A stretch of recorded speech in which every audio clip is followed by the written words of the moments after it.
Hello बच्चों, आज मैं आपको क्लास 10th का जो आपका चैप्टर नंबर 3 है pair of linear equation in two variables, इसकी एक्सरसाइज 3.2 करवाऊंगी आपकी आरडी शर्मा से। आपको पता है चैप्टर हम स्टार्ट कर चुके हैं, 3.1 भी कर ली है, 3.2 के हमने क्वेश्चन नंबर 1 to 14 कर लिए हैं। पूरी एक्सरसाइज ग्राफ की ही है, ये कि ग्राफ बनाना है। तो यहाँ पर आज हम क्वेश्चन नंबर 15 से करने वाले हैं। इसमें भी बनाना तो ग्राफ ही है, लेकिन इसका टॉपिक दूसरा आ गया है। पहले जो हमने लास्ट क्लास में किया था वो कोइंसिडेंट लाइन वाला टॉपिक था, आज हमारे पास पैरेलल लाइन वाला टॉपिक है। तो ये ग्राफ से आपको बताया जा रहा है कि सॉल्यूशन ऐसे होते हैं तो ग्राफ कैसे बनता है, ताकि आपको ईजिली याद हो जाए। ठीक है, तो क्वेश्चन नंबर 15 अगर आप यहाँ पर देखें तो आपके पास क्या लिखा हुआ है, यहाँ पर 3x माइनस का 5y इज इक्वल्स टू 20 और 6x minus 10y is equal to minus 40। दो इक्वेशंस दे रखी हैं। आपसे क्या कह रहा है क्वेश्चन में, शो करना है आपको graphically that each one of the following system of equation is inconsistent. Inconsistent का मतलब होता है जिसकी कोई भी सॉल्यूशन ना हो, और जब भी लीनियर इक्वेशन के कोई भी सॉल्यूशन नहीं होते ना, तो आपको पता है उसका ग्राफ कैसे बनता है, तो वो बनता है पैरेलल लाइन वाला ग्राफ। तो आपको वही यहाँ पर शो करना है, क्या इन दो इक्वेशन का ग्राफ पैरेलल लाइन बनेगा या नहीं। बना तो ठीक है, इनकंसिस्टेंट ही है वो, नो सॉल्यूशन वाला है, लेकिन अगर नहीं बना तो क्या होगा, तो पहले ये चेक करना पड़ेगा। वैसे तो ज़्यादातर बनता ही बनता है। चलो देखते हैं। तो क्वेश्चन स्टार्ट करने से पहले एक और चीज़ आपको बताऊंगी। अनअकैडमी पे मंडे को, यानी कि आपकी जो 13th है, यहाँ पर 13 जून को मेरी दिन में लाइव क्लास है 2:15 PM पे, फ्री लाइव क्लास है, जिसमें मैं आपको आपकी ही क्लास का chapter number 7 coordinate geometry, most important chapter, क्योंकि इसकी वेटेज जो है वो अपनी ही 6 मार्क्स की है। एक सिंगल चैप्टर ये 6 मार्क्स का है। तो ये चैप्टर मैं आप लोगों को 2:15 PM पे कराने वाली हूँ। NCERT प्लस एक्स्ट्रा क्वेश्चन दोनों ही हम करने वाले हैं। फ्री लाइव क्लास है, तो आप सभी जने ज्वाइन कीजिएगा। मंडे, डेट मत भूलिएगा। क्लास की लिंक आपको नीचे मिलेगी डिस्क्रिप्शन में, आप वहाँ से क्लास को ज्वाइन कर सकते हैं। ठीक है, चलिए शुरू करते हैं हम अपनी। तो अगर हम अपनी इक्वेशन 1 यहाँ पर देखें तो वो है आपके पास 3x माइनस का 5y इज इक्वल्स टू में 20 है। तो यहाँ से मैंने क्या किया, x की वैल्यू निकाल ली, तो वो आ गई 20 प्लस का 5y। ठीक है, तो x आपके पास कितना आ गया, 20 प्लस का 5y अपॉन में 3 आ गया। अब आप x की वैल्यू यहाँ फाइंड करो, तो x और y दो कॉलम बना लेते हैं।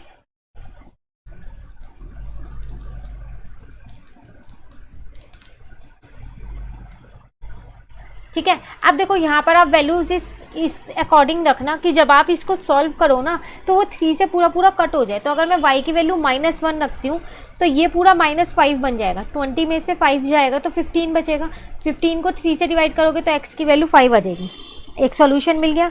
अब अगर आप y की वैल्यू -4 रखते हो तो 5 4 जा 20 हो जाएगा, पर माइनस का होगा, तो 20 माइनस 20 0, 0/3 0 हो जाएगा। इक्वेशन 1 के सॉल्यूशन तो चलो यहाँ पर निकल गए। अब हम क्या करते हैं, इक्वेशन 2 के भी यहीं निकाल लेते हैं। वो है मेरे पास 6x माइनस का 10y इज इक्वल्स टू में माइनस का 40। पहली बात तो मैंने यहाँ से 2 को कॉमन ले लिया ताकि मेरी इक्वेशन थोड़ी सी छोटी हो जाए और जल्दी से सॉल्यूशन निकल पाए। अब ये 2 जो है दूसरी साइड पे जाएगा तो डिवाइड हो जाएगा, तो माइनस का 20 आ जाएगा। ठीक है, चलो अब सॉल्यूशन निकालते हैं। तो x की वैल्यू यहाँ से देखें तो कितनी आएगी, -20 प्लस का 5y आएगी। ठीक है, तो x और y दो कॉलम मैंने यहाँ पर ले लिए हैं ये इनके सॉल्यूशन निकालने के लिए। तो कैसे करें, देखो अगर आप वैल्यूज़ देख के रखना, क्योंकि आगे -20 है, उसी अकॉर्डिंग आप रखना। अगर आप y की वैल्यू 4 रखते हो तो 5 4 जा 20, तो वह x की वैल्यू कितनी आ जाएगी, यहाँ पर 0 आ जाएगी। ठीक है ना। और अगर हम दूसरा देखें, यहाँ पर और कोई सी वैल्यू क्या रख सकते हैं, y की वैल्यू 1 रख दो, पर यहाँ पर फिर ये बहुत बड़ा आ जाएगा। 5 1 जा 5 -15 तक के नंबर आपको लेने पड़ेंगे। तो कोई और नंबर रख देते हैं। अगर हम यहाँ पर 3 रख देते हैं, 5 3 जा 15, 20 में से 15 जाएगा तो 5 आएगा, लेकिन माइनस का आएगा क्योंकि -20 बड़ा है इसीलिए। ठीक है, चलो अब इसको ग्राफ पे बना के देखते हैं क्या पैरेलल लाइन्स बन रही है या नहीं बन रही है।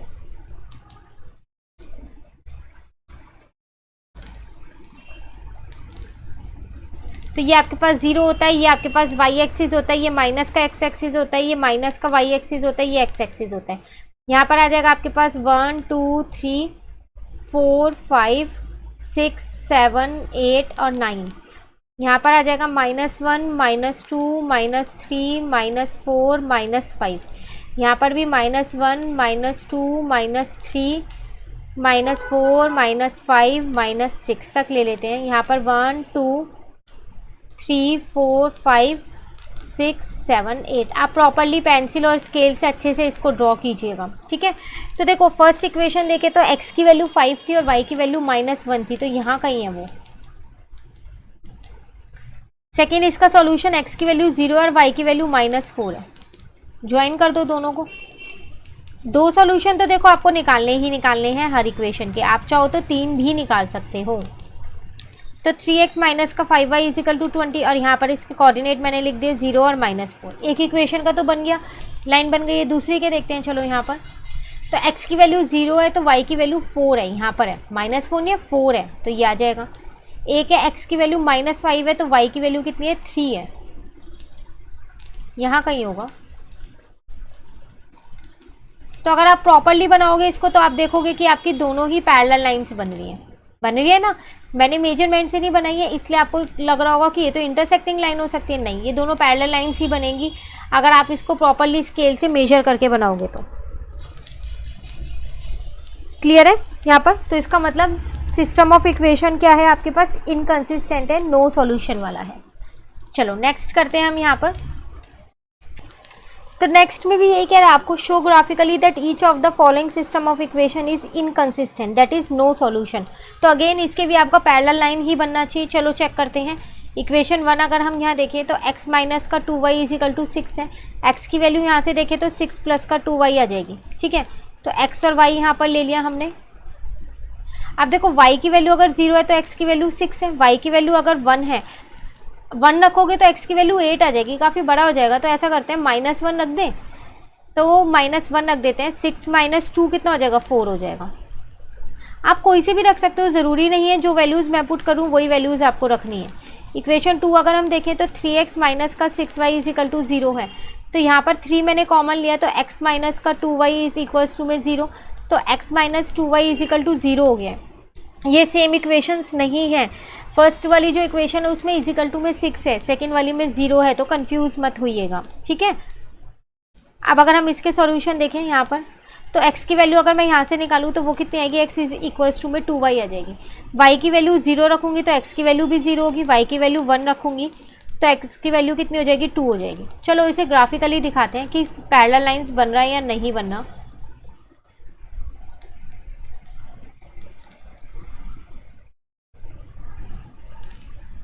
तो ये माइनस का x हो गया आपके पास, ये x हो गया आपके पास, ये माइनस का y हो गया आपके पास, ये y हो गया। यहाँ पर 0 आ गया, यहाँ पर आ गया 1 2 3 4 5 6 7 8 9। यहाँ पर आ गया -1 -2 -3 -1 -2 -3। यहाँ पर आ जाएगा 1 2 3 4 5, ठीक है। चलो वैल्यूज़ को पुट करके देखते हैं अब हम यहाँ पर। तो x की वैल्यू आपके पास 6 है जब y की वैल्यू आपके पास 0 है, तो यहाँ आ जाएगा। और x की वैल्यू 4 है जब y की वैल्यू -1 है, तो यहाँ पर आ जाएगा, ठीक है। इससे एक इक्वेशन का ग्राफ तो मेरा ये बन गया है। यहाँ अपनी इक्वेशन लिख देती हूँ, x माइनस का 2y इज इक्वल्स टू 6 और यहाँ पर अपने कोऑर्डिनेट्स लिख देती हूँ। ये है आपके पास 4 और -1 और ये वाला है आपके पास 6 और 0, ठीक है। सेकेंड इक्वेशन का देखते हैं। एक तो दोनों ओरिजिन पे ही है, 0 0 यहाँ पर ही है, और दूसरी देखें तो x की वैल्यू 2 है और y की वैल्यू 1 है, यहाँ पर है। तो आप देखोगे ये आपकी पैरेलल लाइंस ही बनेंगी जब आप इसे प्रॉपरली मेजरमेंट से बनाओगे। तो यहाँ पर अपनी सेकेंड इक्वेशन रख दी मैंने, 3x माइनस का 6y इजिकल टू 0। तो शो हो गया कि जो इक्वेशन है उसके नो सॉल्यूशन है, इनकंसिस्टेंट है। क्लियर है? चलिए अभी एक दो क्वेश्चन और हैं ऐसे, ताकि और अच्छे से आपकी प्रैक्टिस हो जाए और आपको याद हो जाए कि पैरेलल लाइन के केस में नो सॉल्यूशन होते हैं और सिस्टम ऑफ इक्वेशन क्या होता है, इनकंसिस्टेंट होता है। इसलिए आपको 2-2 3-3 क्वेश्चन हर टॉपिक के दे रखे हैं कि आपको लर्न हो जाए ये चीज़ अच्छे से। यहाँ पर भी आपसे यही कह रहे हैं, show graphically that each one of the following system of equation is inconsistent that is no solution. तो अगर मैं अपनी इक्वेशन 1 यहाँ पर देखूँ, इसके सॉल्यूशन निकालूँ, तो वह है मेरे पास 2y minus x is equal to 9। मैंने यहाँ से x की वैल्यू निकाली तो 2y minus 9 is equal to x आ गई। x और y के अगर मैं यहाँ सॉल्यूशन निकालूँ इनके, तो y की वैल्यू मैं क्या करती हूँ, यहाँ पर 4 रख देती हूँ, तो 2 4 जा 8 हो जाएगा, 8 माइनस 9 माइनस 1 आ जाएगी x की वैल्यू, ठीक है। y की वैल्यू मैं 3 रख देती हूँ, 2 3 जा 6 हो जाएगा, 6 में से 9 जाएगा तो माइनस का 3 आ जाएगी x की वैल्यू। क्लियर है? अब अगर हम अपना इक्वेशन 2 यहाँ पर देखें, तो वो मेरे पास है 6y माइनस का 3x is equals to 21। Again इसमें से 3 कॉमन आ रहा है, तो पहले मैं 3 को ही कॉमन लूँगी यहाँ पर। तो यहाँ आ जाएगा 2y माइनस का x, और ये 21 ऐसी है, तो 2y माइनस का x इज इक्वल्स टू में 21 अपॉन में 3, इसको कट किया तो 7 आ गया। तो 2y minus x is equal to 7, x की वैल्यू यहाँ से आ गई 2y minus 7 is equal to x. चलो अब इसके भी सॉल्यूशन निकाल लेते हैं जल्दी से, ठीक है ना। तो अगर x y की वैल्यू 4 रखती हूँ, 2 4 जा 8, 8 माइनस 7, x की वैल्यू 1 आ जाएगी। y की वैल्यू 3 रखती हूँ तो 2 3 जा 6, 6 माइनस 7 क्या आ जाएगा, माइनस का 1 आ जाएगा, ठीक है। अब सॉल्यूशन तो निकल गए हैं, ग्राफ पे देखते हैं क्या पैरेलल बनेगी या इंटरसेक्टिंग लाइन बनेगी या कोइंसिडेंट लाइंस बनेगी। ये चैप्टर ना हमने पूरा एनसीईआरटी से भी कर रखा है, तो मैं आपको उसकी लिंक नीचे डिस्क्रिप्शन में दूंगी, आप वहाँ से इस चैप्टर को कर लीजिएगा। उस चैप्टर में मैंने ये कंसेप्ट अच्छे से समझा रखा है कि पैरेलल लाइंस, इंटरसेक्टिंग और कोइंसिडेंट लाइन कब कब बनेंगी और कब कब नहीं बनेंगी, ठीक है। तो वहाँ से इस चैप्टर को आप ज़रूर कर लीजिएगा। 5 6 7 8 और यहाँ पर आ जाएगा आपके पास 1 2 3 4 5 6, यहाँ पर ले लेते हैं -1 -2 -3 -4 तक ले लेते हैं, और चाहिएंगे तो फिर और नंबर्स ले लेंगे, ठीक है। अब अगर हम अपने पॉइंट्स को प्लॉट करें सॉल्यूशन को, x की वैल्यू -1 है तो y की वैल्यू आपके पास 4 है, और x की वैल्यू -3 है तो y की वैल्यू आपके पास 3 है। एक सॉल्यूशन, एक इक्वेशन की तो ग्राफ बन गया मेरा। यहाँ पर मैंने लिख दिया अपना 2y माइनस का x इज इक्वल टू 9, और यहाँ पर y, इसके कोऑर्डिनेट्स मेरे पास थे -3 और 3, इसके कोऑर्डिनेट्स मेरे पास थे -1 और 4, ठीक है। अब नेक्स्ट वाली सेकेंड इक्वेशन के देखें तो 1 और 4 है, x की वैल्यू 1 है तो y की वैल्यू 4 है, यहाँ पर है, और x की वैल्यू -1 है तो y की वैल्यू 3 है, यहाँ पर है। तो अगर आप देखो बिल्कुल बन तो एकदम पास पास को रही है, लेकिन बन पैरेलल लाइन्स ही रही है, ऐसा नहीं है कि इंटरसेक्टिंग लाइन्स बन रही है।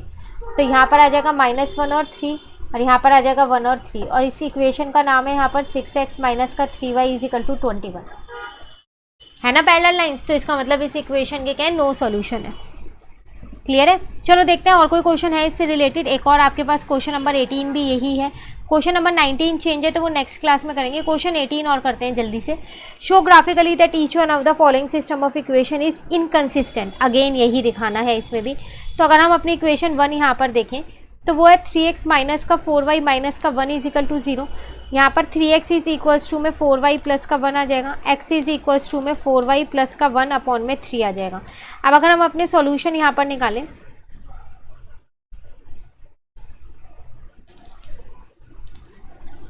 तो इस तरीके से वैल्यूज़ रखना कि वो 3 से ईजिली डिवाइड हो जाए, वरना फिर आपको फ्रैक्शन में आएगा तो दिक्कत हो जाएगी उसको प्लॉट करने के लिए, ठीक है ना। तो अगर हम y की वैल्यू -1 रखते हैं तो -4 + 1 -3 हो जाएगा, तो x की वैल्यू भी -1 ही आएगी, ठीक है। और अगर हम y की वैल्यू 2 रखते हैं तो 4 2 जा 8 हो जाएगा, 8 + 1 9, 9 अपॉन में 3 कितना आ जाएगा, 3 आ जाएगा। एक इक्वेशन के निकल गए। अगर हम यहाँ अपनी इक्वेशन 2 देखें तो वो है मेरे पास 2x माइनस का 8 अपॉन में 3y है प्लस का 5 इज इक्वल टू 0। तो ध्यान से देखो ये इक्वेशन आपके पास अपॉन में है, तो आप चाहो तो इसको चेंज कर सकते हो। 8 अपॉन में 3y है ना। तो अब आपको यहाँ पर क्या करना पड़ेगा, किसी एक की वैल्यू निकालनी पड़ेगी यहाँ पर, ठीक है ना। तो इसमें हम क्या करते हैं, ये y मैं ऊपर लिख देती हूँ यहाँ पर क्योंकि यहीं पर ही है। अब पहले मैं अपना यहाँ पर ना बेस सेम कर लेती हूँ। तो यहाँ पर हो जाएगा 6x माइनस का 8y और 5 को 3 से करेंगे तो 15। अब 3 जो डिनोमिनेटर में दूसरी साइड जाके मल्टीप्लाई होगा तो 0 बन जाएगा। अब आपकी इक्वेशन ये बन गई है। अब तो आप x की वैल्यू इजीली यहाँ से निकाल सकते हैं। 8y माइनस 15 अपॉन 6 अब पुट कर दो और सॉल्यूशन निकाल लो 2।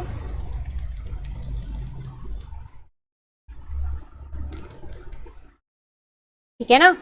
क्या रखें वैल्यूज इस तरीके से कि इजीली कट हो जाए, वो वैल्यूज अगर आप रखना है यहाँ पर। तो अगर हम यहाँ पर y की वैल्यू 0 रखते हैं तो -15 अपॉन 6 तब भी फ्रैक्शन में ही आएगा आंसर। तो चलो रख देते हैं y की वैल्यू 0 रख देते हैं। तो फिर ये हो जाएगा आपके पास यहाँ पर -15 अपॉन में 6। तो इसको अगर मैं 3 से कट करूँ तो ये 5 अपॉन में 2 हो जाएगा, माइनस का 2.5 आ जाएगा एक, ठीक है। और अगर मैं यहाँ पर 3 रखती हूँ तो 8 3 जा 24, 24 में से आपके पास 24 में से अगर आपके पास 15 यहाँ पर चले जाएंगे, माइनस कर देंगे आप, तो आपके पास 9 बचेगा। तो 9/6 मतलब 3/2 हो गया ना। अब आप इसको जब डिवाइड करेंगे तो 1.5 ही तो आएगा, ठीक है ना। तो यहाँ मैंने पॉइंट में निकाल दिया और यहाँ पर हमने क्या किया, इसको एक सिंपल है तो कुछ नहीं है, इसका ग्राफ बनाना है। अब ये आप लोगों का होमवर्क क्वेश्चन है, इसका ग्राफ आप मुझे ड्रॉ करके बताएंगे कितने बच्चों का ग्राफ सही बना, पैरेलल लाइन से बना। आपको लग रहा होगा कि पॉइंट वाले कैसे करेंगे, तो पहले आप लोग ट्राई करें। कहीं भी आपको डाउट होगा तो कमेंट करके पूछिएगा, फिर इसका ग्राफ मैं आपको एक सेपरेट वीडियो में अलग से बना के दिखाऊंगी, ठीक है। वीडियो अच्छी लगी तो लाइक ज़रूर कीजिएगा। अभी एक्सरसाइज कंप्लीट नहीं हुई है, आगे के क्वेश्चंस हम अभी नेक्स्ट क्लास में करेंगे। और अगर अभी तक चैनल को सब्सक्राइब नहीं किया है तो चैनल को भी जल्दी से सब्सक्राइब कर लीजिए ताकि आपको हर वीडियो की नोटिफिकेशन मिल जाए। Thank you.